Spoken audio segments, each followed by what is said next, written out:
Hello, me again. This is the final one-take video. This one will be on Watchmen. I just wanted to make sure you had the complete set of my videos, even though the class is over. Some of you may be interested enough to view this video. If so, hello! The first thing I want to talk about is not the book Watchmen, but something very similar. And I'm talking about Watchmen, the motion comic. And what it basically is it takes the Dave Gibbons artwork from Watchmen and basically animates it. The most successful aspect of that, I think, is Rorschach's mask that keeps changing. It's similar to like a Scanner Darkly, the scramble suit. Something similar with Rorschach's mask. So that's something you get to see in the motion comic. So it's interesting just to see it, to read the graphic novel and then look at the motion comic, and just basically to see what choices are made in terms of what to animate, how to animate it. I think it's an important aspect of adaptation in terms of it, again, trying to incorporate aspects of the literary work into the film version. And when you have a graphic novel, we're talking about translating not just the words and the story, but also the visual presentation, the design of the work. And so I'm going to say a few things about that. The motion comic also adds audio.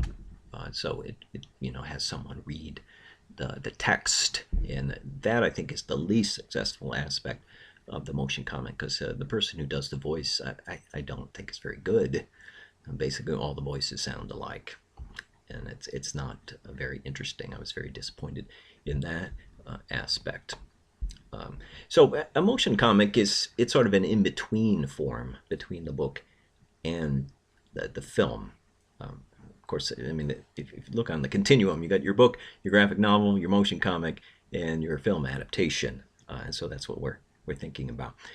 When you introduce animation or motion, it's basically you're moving around the camera, and there is a camera view to Watchmen, I think. And I'm going to say a little bit more about that in terms of the cinematic techniques that are used in Watchmen. And not by Alan Moore, who's not thrilled about it, but by Dave Gibbons. So when you make the camera move, basically you visually you follow that, and so you follow the camera, and you also have to abide by the pace of the motion comic. And so our ears and our eyes are directed in a motion comic in a way that doesn't happen when you're reading, and that's part of what is necessary for reading a graphic novel. Is you have to account for people can read at their own pace, and people can visually make their connections in terms of between different panels and different pages and whatnot, all important. So again, that's what happens when you introduce motion to a static text like we have in Watchmen. So it's worth looking at. I believe it's in parts on YouTube, so you can actually search for Watchmen motion comic, and that will come up. There are other graphic novels that have chosen motion comic presentations as well. I can't name them off the top of my head, but it's not a completely new form. So it would be great for you to take a look at it and think about it on your own in terms of how the motion comic differs from the graphic novel, and how it differs from the film as well. Okay, what I also want to talk about here is graphic novel precursors. And I mean, actually, you could go very far back to, say, the Middle Ages, illustrated Bibles and religious texts, and also what was called a chapbook, a woodcut chapbook. These are illustrated texts, and in a sense, they anticipate the graphic novel phenomenon. But I would like to focus more or less, because it's my research period in literature, to look at illustrated novels in prints from the 18th century, mostly prints. So the reason why I want to look at it and the reason why it's important is because in these precursors, they deal with and work out to some extent some of the issues that graphic novels deal with in terms of the relationship and sometimes antagonism between the text and the image. So let me start by, again, an 18th century artist, well known if you are familiar with the visual history of Britain. This is William Hogarth, one of the great, push back a little bit, it's a big book. Hogarth, who was one of the great illustrators and printmakers in the 18th century England. So mostly he produced prints, which are basically one-page, highly detailed illustrations, kind of like political cartoons, but bigger and more well done and more popular. Actually, so I mean, prints were like the big screen TVs of the day. They were an enhanced visual experience. Oftentimes, people would go to print shops, where they sold these individual page prints, and I mean, you could actually, people would gather outside the window and look at and read the prints from the outside. If they had money, they would go in and they would buy one, and they would go tack it up on their wall or frame it or what have you. So that's what prints got you back in the 18th century. So let me let's see. Okay, so some of the prints were entertainment and usually humorous. Some were educational, and some were political commentary. And Hogarth did all three. And I'm going to show you a series of prints that where Hogarth does that. So Hogarth did a number of print series. So he didn't do just like one detailed one-page print. He did a series of them and issued them serially, kind of like the way that Lawrence Stern issued Tristram Shandy in a serial fashion. All right, what I want to look at is, well, let me mention some of these series. So this is the list of plates. Let's see. Illustrations for Samuel Butler's Hudibras. There's a series called Harlot's Progress, 6 plates. Rake's Progress, 8 prints. So again, a series.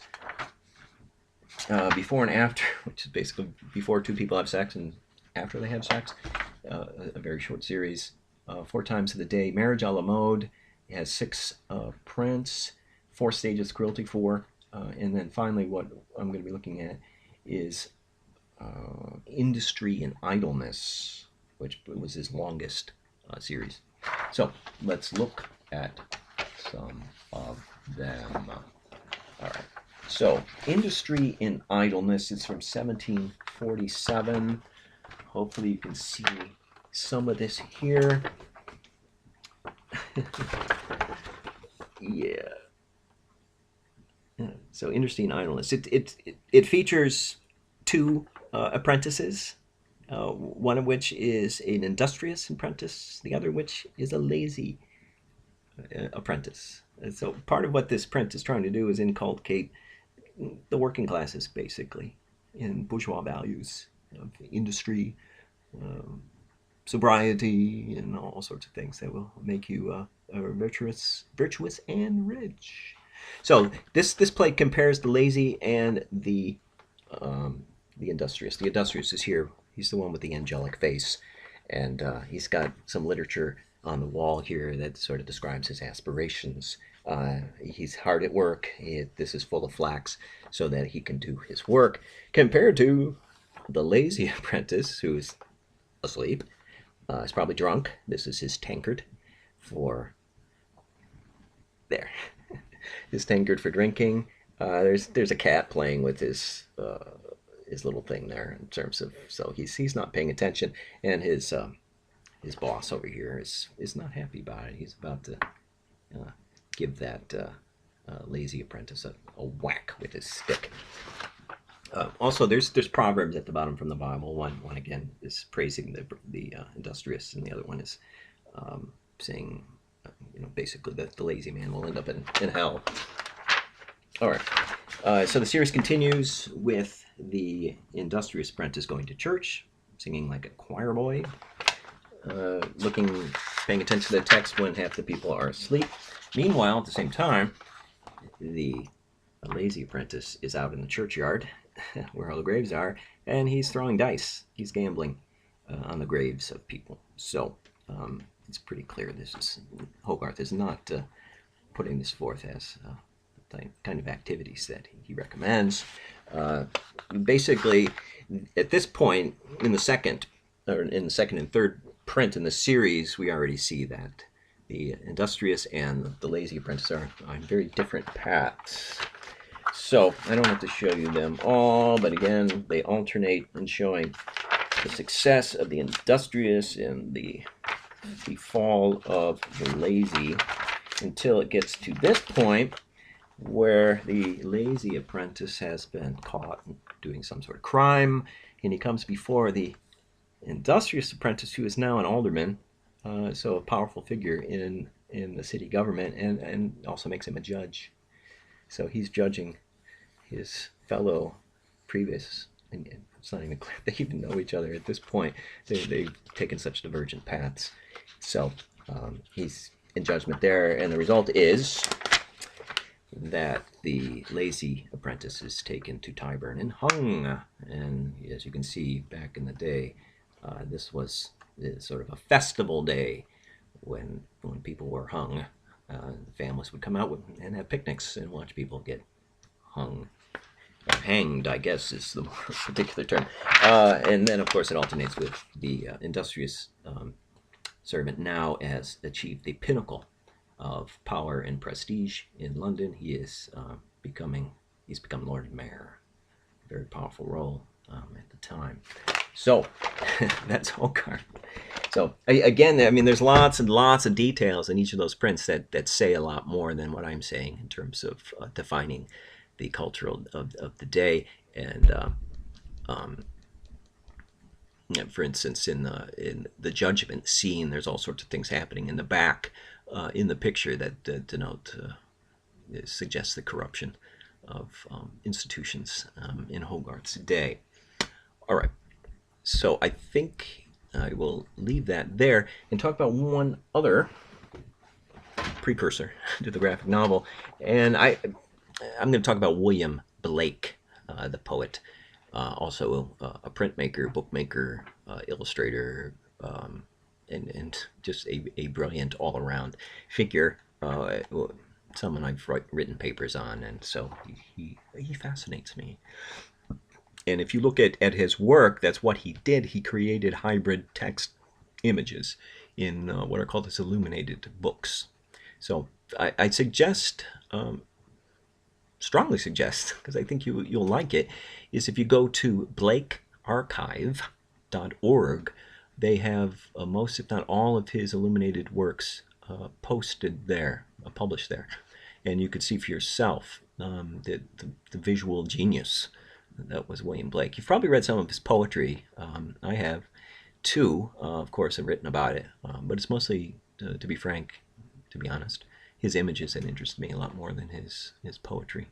So what I want to look at is something that Blake didn't write, but he illustrated. It's called Night Thoughts, and it's by the poet Edward Young. So Night Thoughts was a huge bestseller in the day, and that's why they had prominent artists illustrate it. And this was a pretty huge production. It didn't do that well. It didn't sell that many copies. The poem itself was a bestseller. This particular edition, not so much. So, and again, Blake as a visual artist, I think, is becoming more popular now because things like the Blake Archive in certain editions have printed, basically allowed us to see the design, the page design, and the images more so than just the text, which was the way Blake used to be presented. Let me look at a couple examples before I run out of time. here. So this is not a typical illustrated work. Typically you'd have the text, and then maybe on the next page, or in a half page, you'd have images in the work. Whereas in this, you have basically, instead of images inserted into text, you have text inserted into images. So basically, the text box is surrounded by images, and Blake plays around with that in terms of his design. Here you have the figure of time. There's sort of a death figure as well in this book. Here you see him facing front. The opposite page, you see his backside. And so you see movement, the figure is moving across the page. It so almost sort of suggests a motion comic. Now, at least you can animate that. And then we have the third image in that series, which is, again, time again. And now we're seeing him the backside, but he's moving again in the opposite direction. So here it's an interesting design, because this is the figure of conscience, and of course she's taking notes like our conscience does, in terms of, and meanwhile this guy down below, he's having a good time, drinking wine, and but she's watching. But it's interesting, at least for me, in the page design, and I think Blake does this a lot, the figure is not looking at him, it's looking at the text. So in some, she's a censorious figure, a censor, looking at this text here. All right, oh boy, I'm going long. Here's another image. It's sort of a full page. This is the figure of allegorized darkness here. And then again, the figure sort of hiding behind the text. So I think that's all I got time for. I'm going to stop there. Again, a lot of it is playing around with how the image and the text interact on the page is important. With Blake, at least in this edition, he changes the dynamic. The image takes priority over the text, as opposed to the other side. All right, stop there.